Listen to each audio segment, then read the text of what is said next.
Still on time. There you go. There you go. Relax. See everything coming. Sparring this big boy. A heavyweight. Heavyweight boy. And Tank hit that nigga. He hit him so hard that he was on the top of the rope just like this. It allowed Jake Paul's brother to be in there and be able to last with a smaller man, a smaller, older, greater fighter who's mostly was concentrating on defense more than just offense. Gervonta Davis is taking his training to another level as he goes to war sparring with heavyweights ahead of his showdown with Jake Paul. Davis is not holding back. He's been matching power with much bigger men in the ring. One of the sessions became so intense that the heavyweight reportedly looked shaken after Davis fired a thunderous shot. Oh, no, you're right. But tell people what happened.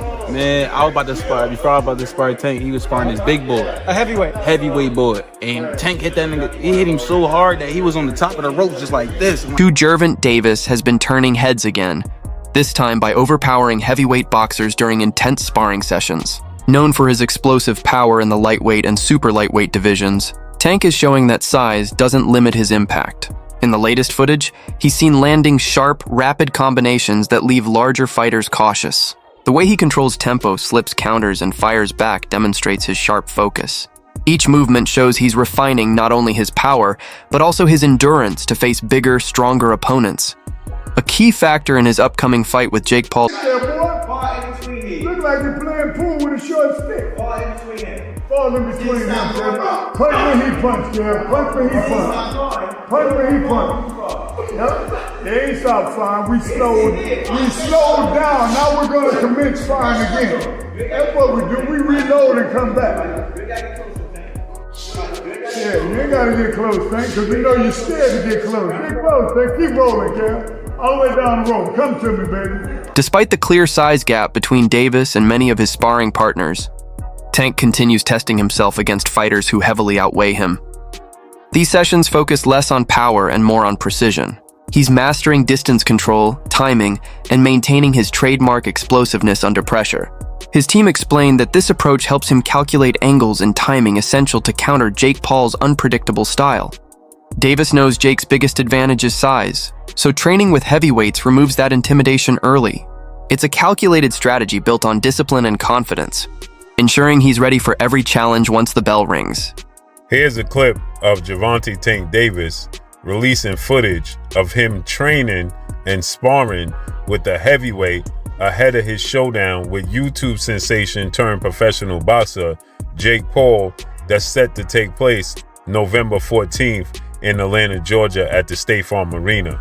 Tank Davis is 5'4" and he weighs in at 135. His last fight, he actually was 133 pounds. Jake Paul is 6'1" with a 76-inch arm reach, and he weighed in at 199 pounds his last fight. And fight before that, he weighed in at 224 pounds. Gervonta Tank Davis has a 67-inch arm reach. This is why this fight has to be ruled an exhibition and not a real professional boxing match, because no boxing commission would sanction it. Let me know what y'all think about this. As you see, Tank Davis is using and working on movement. Let me know. I'm gone. Peace. Former UFC star and analyst Chael Sonnen believes Gervonta Davis carries the full weight of boxing's credibility into this matchup. He said that no matter how much attention Jake Paul brings to the sport, it's now on Tank to remind everyone what real boxing looks like. For Sonnen, this fight isn't just competition, it's a statement. Davis's mission is to prove that skill, timing, and years of true ring experience outweigh any social media hype. Sonnen added that Tank's goal is to silence the circus around Jake's career by letting his punches speak. A knockout here, he said, wouldn't just be a win. It would be a message to the boxing world. Which is to let anybody know that's listening that it doesn't make any difference, that boxing is a real sport. My skills versus your skills, of which I am an abundance of and of which you have none of. My life's commitment and dedication versus a second or third or fourth thought in the world of priority on your list. And I used to believe those things.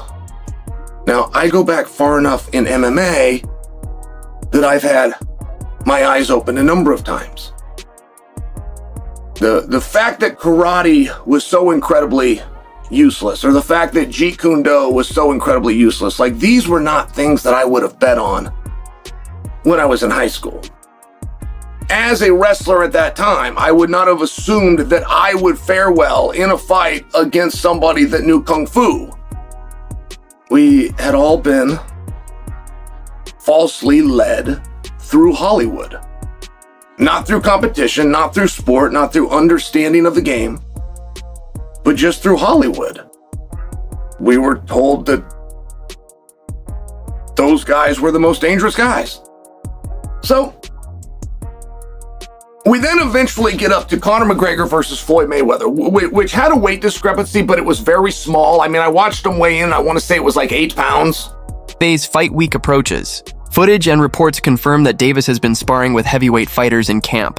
These aren't light sessions. They're full-force simulations designed to push him far past his comfort zone. His trainers explain that the idea is to make the real fight feel easier by facing tougher resistance in training. The heavyweights force him to refine his defense, sharpen head movement, and generate power efficiently against bigger frames. Each grueling round boosts his confidence, showing that even against stronger men, his timing and precision make all the difference. It's an uncommon but powerful strategy that proves Davis is taking Jake Paul as a serious and legitimate challenge. Lucas,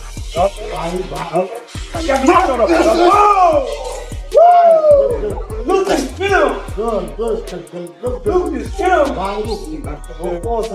Take notes. Get that stick in the short stick. Go. There you go. There you go. Relax. See everything coming. Everything's coming.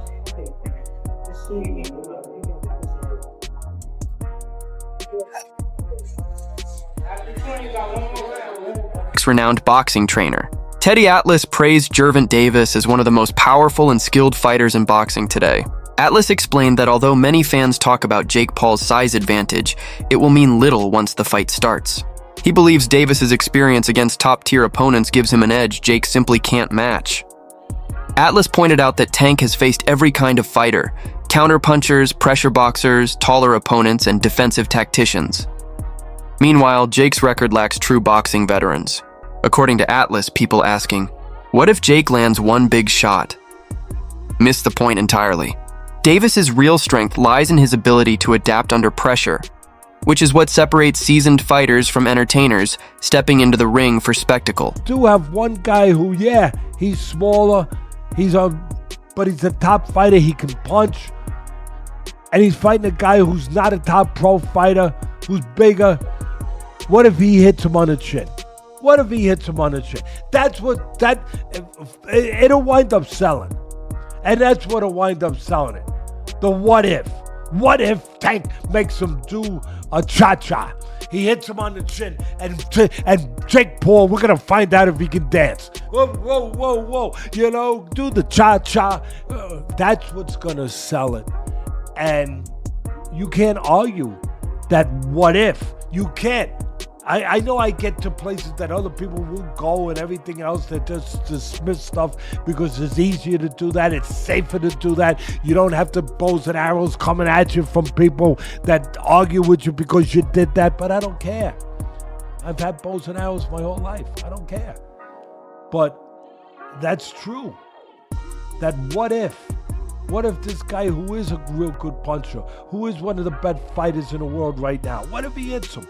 What if he makes a miss and he counters him? Or he jumps up in the air. Bang!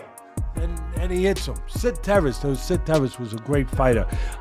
No, not the 1700s, but years ago. And Cus D'Amato told me he loves Sid Terrace. He said, Teddy, he used to jump up in the air and hit you with 3 jabs. I said, whoa, man, Sid Terrace. All right, anyway, look, I can't finish without saying that it did invoke some memories and thoughts that we've been here before in a different way, where Jake Paul's brother fought Mayweather. That's not forget. And I'm not saying I like that either. I mean, first of all, Mayweather was past his prime. He was already retired. He was older, everything, but he's still the great Mayweather. And Mayweather was fighting a guy, what was it, 50-pound difference, 60-pound difference, whatever it was. And that size made a difference. It allowed Jake Paul's brother to be in there and be able to last with a smaller man, a smaller, older, greater fighter who's mostly was concentrating on defense more than just offense. Sports analyst Max Kellerman shared a more personal view of Tank Davis's motivation, explaining that Davis accepted the Jake Paul fight partly to secure financial stability and spend more time with his family. After years of relentless training camps and title defenses, Tank reportedly wanted a fight that combined excitement with a major financial payoff to give him some breathing space. Kellerman noted that Davis has been thinking about slowing his career pace, focusing more on family and mental balance. The Jake Paul matchup, in Kellerman's eyes, isn't just a business move. It's a transition point, a high-profile spectacle that lets Davis enjoy the rewards of his hard work while reminding everyone he remains one of the most dangerous fighters in boxing when the gloves come on. You got a guy like Gervonta, who I personally think has been checked out for way longer than this last fight. I think he was checked out prior to the Roach fight. I thought this was all going to be in the works, where he was supposed to beat the 16-1 Roach and then go on to fight Jake Paul and then call it a career, because I think the people around him understood there wasn't much left in the tank for him in terms of his want or his desire to be here. He did an interview with Dan Canobio about 18 months ago where he was like, yeah, man, I just kind of want to raise my family. I don't know how much left of boxing for me. I don't want to see a therapist. I want to, I need to, but like, I don't want to take away from my fighting. But I think it's time for me to do stuff like that. So I think the writing's been on the wall for Tank for a while. So that draw was kind of just like, I was on the way out anyway. I don't need to go back in there. And I said it at the end of that fight. I'm like, there's no way we see that rematch. He was so uncomfortable in that ring with Roach. He doesn't want to feel that again. He showed that night. So I'm not surprised that fight's not happening. I'm not even surprised he's fighting Jake Paul now. It's a cash. During the press tour, analysts Chris Mannix and Sergio Mora observed the sharp contrast between the two fighters' personalities. Jake Paul, as always, played the showman, talking loudly, building hype, and using his charisma to grab attention. Davis, meanwhile, remained calm, quiet, and seemingly uninterested in the verbal exchanges. Mannix noted that while Jake knows how to promote a fight, Davis knows how to win one. Mora added that Tank's silence isn't a weakness but proof of his focus. Both analysts agreed that when the lights dim and the noise fades, Tank's skill and power will do the talking far louder than any words ever could. And even though Jake Paul tried to egg him on and try to goad Gervonta Davis on, he's dealing with somebody that is not a quick-witted, thinker. He's not a quick-witted speaker.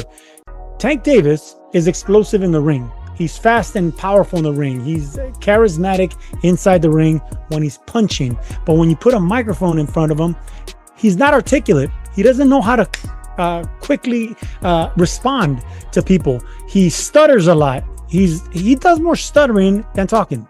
So Gervonta Davis in front of a microphone is not going to sell. So Tank Davis shouldn't be put in a podium like that. He should have speakers for him. He should have someone talking for him. He should have a mouthpiece. Tank Davis is not going to sell this fight. And Jake Paul knows it. That's the reason he kept throwing jabs at him. He tried to get Tank out of his shell. Tank's not quick verbally enough. He's not quick-witted. He's not quick with the tongue. So in order for him to sell this fight, he's going to have an adversary that can spit something back. Like, for instance, Chavez Jr., he didn't have that quick-witted response, but he had the backing. He had the loyal following. And Chavez Jr., like many Mexicans, don't need to speak because they do all their fighting in the ring, and people know that. Tank Davis, I don't know, man. He didn't look good in his last fight. He's not fighting the killers in his division. People are getting off that Tank train. And we know that he's had his issues outside the ring. The love's not there anymore. Tank Davis is losing a lot of passion, a lot of followers, and people aren't buying this circus that Jake Paul's trying to sell. And I'm glad that people are getting off this train. The commission in Georgia got off this damn train. That's why they had to move this fight to Florida, where anything could happen. World champion Tim Bradley revealed that Gervonta Davis had limited options before agreeing to face Jake Paul. He explained that Tank originally wanted a rematch with Lamont Roach, but negotiations fell through. With few major fights on the table and growing pressure from promoters, the Jake Paul matchup became the most practical choice. Bradley admitted that while it might look like a risky business move, it offers Tank massive exposure and a huge financial reward. He pointed out that fans often overlook the behind-the-scenes factors like management influence, timing, and network politics that shape these decisions. In Bradley's view, regardless of how the fight came together, Davis will seize the moment and remind everyone why he remains one of boxing's elite talents.